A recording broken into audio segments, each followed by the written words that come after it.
안녕하세요. 친구들을 향한 욥의 반박 마지막 부분입니다. 오늘 본문은 욥기 27장 13절에서 23절입니다. 13절 하나님께서 악인에게 정하신 목 억압자들이 전능하신 분께 받을 기업은 이것이네. 소발이 했던 말과 똑같은 말을 되풀이하는 이유는 그들이 말한 바 악인들이 받을 하나님의 철저한 심판이 바로 그들 자신에게 임하기를 바란다는 의도에서입니다. 욥의 확신적인 소망의 표현으로 보는 것이 적합합니다. 14절 15절 그 자식이 많더라도 칼에 죽을 운명이요 그 자손들은 결코 배불리 먹지 못할 것이네. 살아남더라도 질병으로 죽어 묻힐 것이고 그 과부들은 울지도 못할 것이네. 악인들이 받을 기업을 5단계로 묘사하는데 각 단계를 묘사할 때마다 2절씩 짝을 이룹니다. 죄악의 여파가 자손들에게까지 이어진다는 것은 고대 근동 사람들의 사고를 지배하던 보편적 인식입니다. 이것은 죄에 대한 연대적 책임론을 말하는 것이 아니라 보편적 진리를 말하는 것입니다. 고대 근동에서는 개인의 죄를 물으면서 그 전 가족을 몰살하는 경우가 종종 있었습니다. 이것은 부정한 것은 그 뿌리까지 철저하게 없애야 한다는 사상과도 관련이 있습니다. 악인의 죽음에 대해서는 오히려 온 공동체가 기뻐하기 때문에 애곡조차 표할 수 없다는 뜻이 있습니다. 16절 17절 그가 은을 흙먼지처럼 쌓아두고 옷을 진흙더미처럼 쌓아두더라도 그가 쌓아놓은 것은 의인이 입고 그 은은 죄 없는 사람들이 나눠 가질 것이네. 쌓아두다라는 동사는 모두 미완료형으로 쓰여서 쉴 새 없이 반복하는 악인들의 재물에 대한 집착을 드러내주고 있습니다. 이러한 재물의 무가치함은 흙먼지와 진흙더미란 표현에서 암시되지요. 욥이 말하는 악인의 운명에는 한 가지 요소가 공통적으로 들어있습니다. 그것은 삶의 역전입니다. 악인과 의인은 서로 역전됩니다. 친구들은 악인의 멸망에 관심을 갖고 있다면 욥은 의인의 구원에 관심을 갖고 있죠. 왜냐하면 친구들이 악인의 고통을 묘사한 까닭은 욥이 겪는 고난과 아주 비슷하기 때문에 욥이 악인이라는 것입니다. 욥이 악인들의 고통을 묘사하는 까닭은 친구들이 계속해서 자신을 참소하고 비방한다면 이런 끔찍한 운명이 친구들에게 닥칠 것을 말하고 있는 것입니다. 18절 19절 그가 지은 집은 거미집 같고 파수꾼이 지어놓은 초막 같을 것이네. 그가 부자가 돼 누워도 그것으로 마지막이요. 눈을 뜨고 나면 모든 것이 없어지고 말 것이네.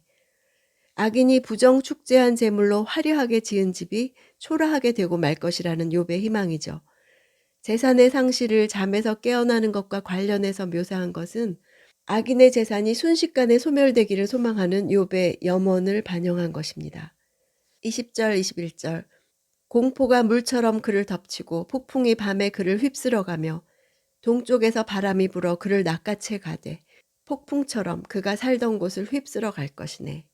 이 구절은 이제 물질적 심판에 이어서 악인에 대한 심판이 영적이고 심리적인 영역에까지 미칠 것을 확신 가운데 희망하는 내용입니다.